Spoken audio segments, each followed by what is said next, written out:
years ago, and here I am. So tell me a little bit about your research here at the University of Georgia. Sure.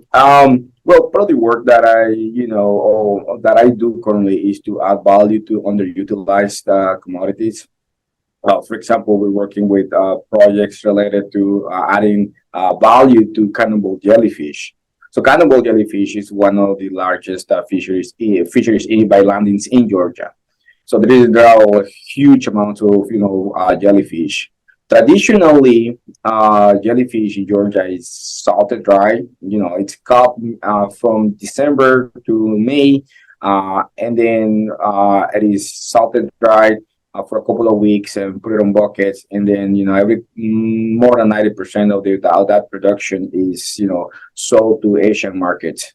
The problem came like 3 or 4 years ago, where the U.S. started having trade wars with China specifically. So the company, jellyfish company here in the U.S. wasn't selling a lot of salted dry jellyfish to Asian markets. So they wanted to do something else. And when I joined UGA in 2018, I was reached out by the seafood extension specialist, Doris Stivers, who sent me an email out of the blue. She said, "Hey, Kevin, I saw your background. You're coming from LSU. I know LSU has a strong seafood processing program, and I wonder, if you have some seafood processing, background or expertise that can help our struggling jellyfish industry." And right away,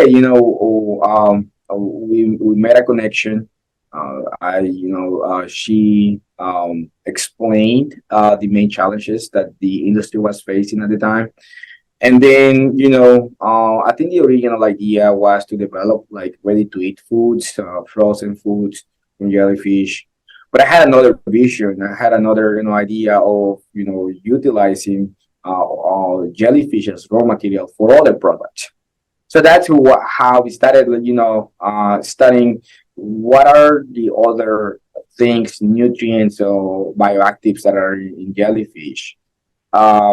And soon after we had this conversation, I got some samples from, jellyfish. The company sent me a couple of samples.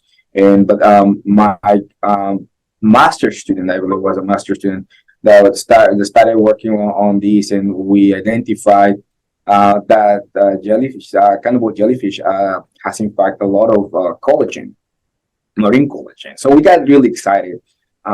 So because collagen, as you may know, it's a really nice, it's an interesting hydrocolloid with different properties, and it's raw material for so many ingredients, with interesting, physical chemical properties.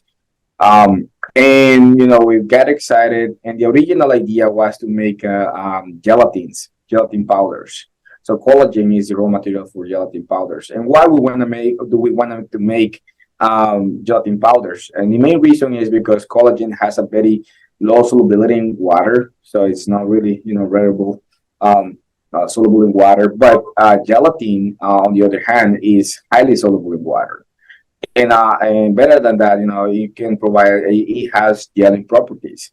So we started working on, extracting collagen from jellyfish, and processing it further so we could have, gelatin powders, and that's how we started working on that idea. Again, always with the idea of developing novel food ingredients, right? So because there is not really jellyfish gelatin ingredient in the market right now, as far as I know. But and then and that happened, and then we started working on applying for funding, and we submitted this application to USA NIFA Foundational Program, and they really liked the idea. They saw really big potential for cannibal jellyfish as a source of marine collagen, and with with many potential applications, including food ingredients, in cosmetics, pharmaceuticals, biomedicals, and of course material sciences. So that's kind of the work that we are doing right now. Um, I have worked with other commodities as well. We have done work with satsumas. We have done work with Georgia grown pomegranates. We have done work with blueberries, and now we're working with peaches.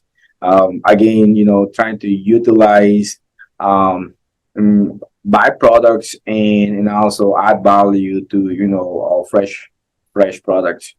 So that's kind of what my research has been focused on the last 4.5 years, and I think we're excited for the results we're seeing. We're excited for all the support that we have received, over the years, with from the department and also from our collaborators across the country.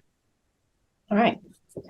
So I know that to obtain these jellyfish that you use in your research, you have to go out physically and go fishing for them. So tell me about your latest jellyfish fishing expedition.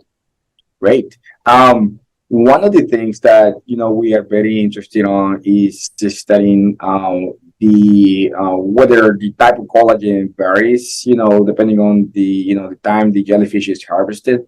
So last year, we learned about this huge jellyfish operation in Mexico. I'm gonna start with that. So we were really fascinated because again, our marine extension and Georgia Sea Grant connection, Tori Stivers and Brian Fluke, they reached out to us and said, "Hey, Kevin, we heard that it's a huge jellyfish operation in Mexico, similar to the one that is in Georgia, and are you interested in creating a collaboration with them?" But I think was yeah, that was last summer, and it happened that I had a conference in San Diego, California, around the same time.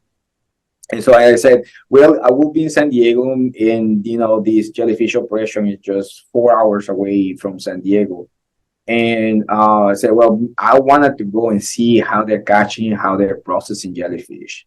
So I invited one of my PhD students to go with me. So after my conference in San Diego ended, we decided to go to Gulf de Santa Clara, in Baja California, Mexico, and we were really fascinated. Like over the years of doing this type of research, we have learned that jellyfish is one of the few species, marine species, whose biomass is going to increase in the next few years, and that may be due to different related to climate change. Oceans are getting warmer, oceans are getting more acidic, which is killing a lot of the jellyfish predators, and that's creating a really nice environment for jellyfish to thrive.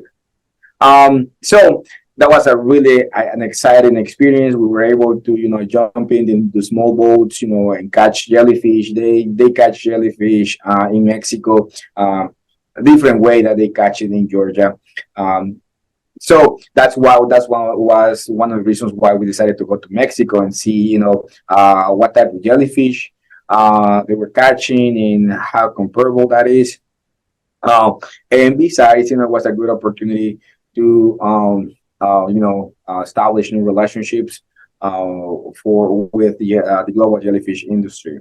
Um, Now, jellyfish season in Georgia started in December, and I think it was last month we decided to go on a jellyfish trip.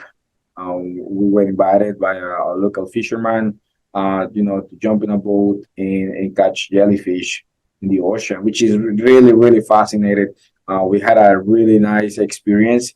And I didn't, being a food scientist, sometimes you don't have the opportunity to see how food is grown, how the food is harvested, how the food sometimes is, um, processed. And so for me, it was a really nice experience, to see how jellyfish is actually, caught and, processed in the rural coastal communities of Georgia. So yeah, I took again my PhD student. So we decided to go and get some, fresh jellyfish samples. I spent a couple of days. I think 24 hours, 24 hours, around 24 hours in the boat. Nice experience. And we're able to catch, fresh jellyfish that we're actually using for our research.